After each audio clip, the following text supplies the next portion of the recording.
अस्सलामुअलैकुम जी, कैसे हैं आप? उम्मीद करती हूँ कि सब लोग ठीक होंगे, खैरियत से होंगे। Welcome to my YouTube channel and welcome to another vlog. आज हम बनाने वाले हैं बीफ कढ़ाई। बहुत ही सिंपल और आसान रेसिपी है। रेसिपी को ज़रूर फॉलो कीजिएगा और अगर आप स्टेप बाय स्टेप इसको फॉलो करेंगे ना तो टेस्ट बिल्कुल मेरे जैसा आएगा, बहुत अच्छा टेस्ट आएगा और आसान भी बहुत है। तो रेसिपी को करते हैं जी स्टार्ट।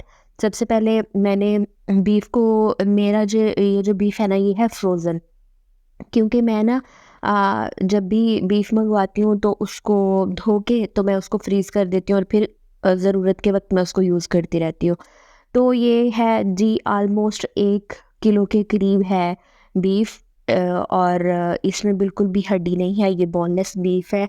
आप हड्डी वाला भी इस्तेमाल कर सकते हैं, इवन मुझे यूँ लगता है कि उसका टेस्ट ज़्यादा मज़े का आता है। तो आप दोनों में से जो भी आपको प्रेफ़रेबल लगता है आप उसको यूज़ कर सकते हैं। उसके अंदर मैंने डाला है जी 2 प्याज़ मैंने मोटे-मोटे काट के डाल दिए हैं, बिल्कुल 4 पीसेस किए हैं एंड दैट्स इट। और लहसुन, एक बड़ा जो लहसुन है वो छील के वो भी इसके अंदर डाल दिया है। साथ मैंने डाल दी है जी इलायची, लौंग और ज़ीरा, ठीक है। और यहाँ अभी अब बारी है मसाला जात की।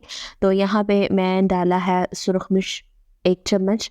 आपने अपने जायके के अकॉर्डिंगली डालनी है और आपने डाल देनी है हल्दी और बस इसको कर लेना है। प्रेशर कुकर को ऑन करके इसको गला लेना है अच्छी तरह से गोश्त को, ठीक है। जब आपका गोश्त अच्छे तरीके से गल जाएगा तो फिर अगला नेक्स्ट पार्ट जो है ना वो होता है तैयार, कि हमने कढ़ाई का जो प्रोसेस है ना वो स्टार्ट करना है।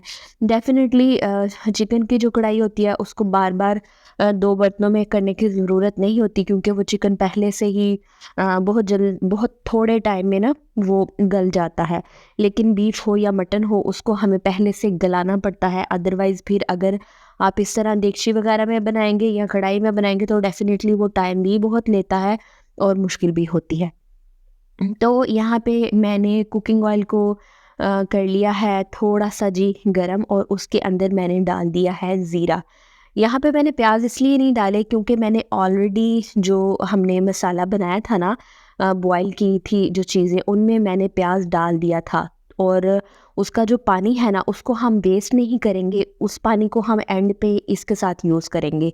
इसलिए ये हमारा जो गला हुआ गोश्त है ना ये हमने ऑयल में डाल दिया और हम इसकी करेंगे बहुत अच्छे तरीके से भुनाई।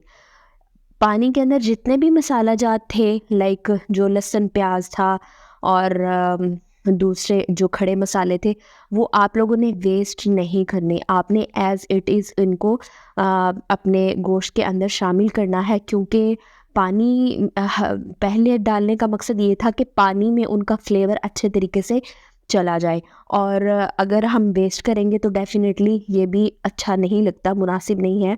तो यहाँ पे मैंने अदरक लहसुन का पेस्ट डाल दिया है 2 चम्मच भर के, और उसके बाद मैं साथ-साथ इसको अच्छे तरीके से फ्राई करती रहूँगी। सुरख मिर्च वग़ैरह मैंने ऑलरेडी डाल दी थी, तो यहाँ पे मुझे सुरख मिर्च या कोई भी मसाला और दूसरा डालने की ज़रूरत नहीं है।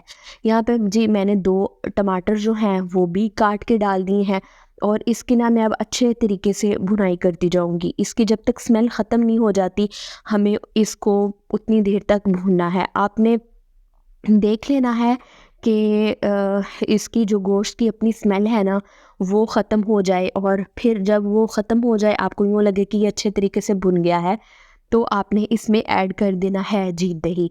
दही की ख़ुसूसियत ये है कि दही एक तो ग्रेवी बहुत इसकी अच्छी बनती है, बहुत ही मज़े का मसाला बनता है, और आप अगर रोटी के साथ खाएँगे ना तो बहुत मज़ा आता है। लेकिन साथ-साथ ये भी है, मैंने आज ना बड़ा जो कप है ना वो भर के डाला था दही का, क्योंकि मुझे जो कढ़ाई है ना वो थोड़ी-सी ना खट्टी चाहिए, मतलब फ्लेवरफुल, बहुत अच्छा इसका फ्लेवर आता है अगर दही आप डाल देंगे ना, तो मुझे उस तरह की चाहिए थी। और बाकी जो मेरी जो मैंने जब मैंने गोश्त बॉयल किया था ना तो वो जो उसका पानी बच गया था, जो यखनी बची थी, वो मैंने यहाँ पे डाल दी है।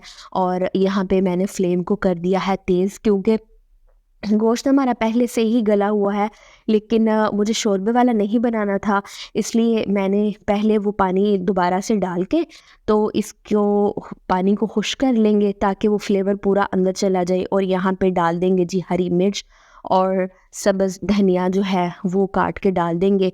और आप लोग देख सकते हैं कि इसके ना ऊपर ऑयल आना स्टार्ट हो गया है। ग्रेवी बहुत ही ज़्यादा अच्छी बन के तैयार हो गई है। रेसिपी को ज़रूर ट्राई कीजिएगा और स्टेप बाय स्टेप ट्राई कीजिएगा। बहुत मेहनत से बनती हैं ये चीज़ें डेफ़िनेटली। और वीडियो बनाना एक इटसेल्फ एक एफ़र्ट का काम है। जो लोग बनाते हैं उनको पता है कि वैसे खाना बनाना बहुत आसान होता है, लेकिन इस तरह थोड़ा मुश्किल होता है। तो बहरहाल ये है जी इसकी फ़ाइनल लुक। आप देख सकते हैं कि कितनी मज़े की लग रही है। दुआओं में याद रखिएगा, रेसिपी को ज़रूर ट्राई कीजिएगा एंड अल्लाह हाफ़िज़।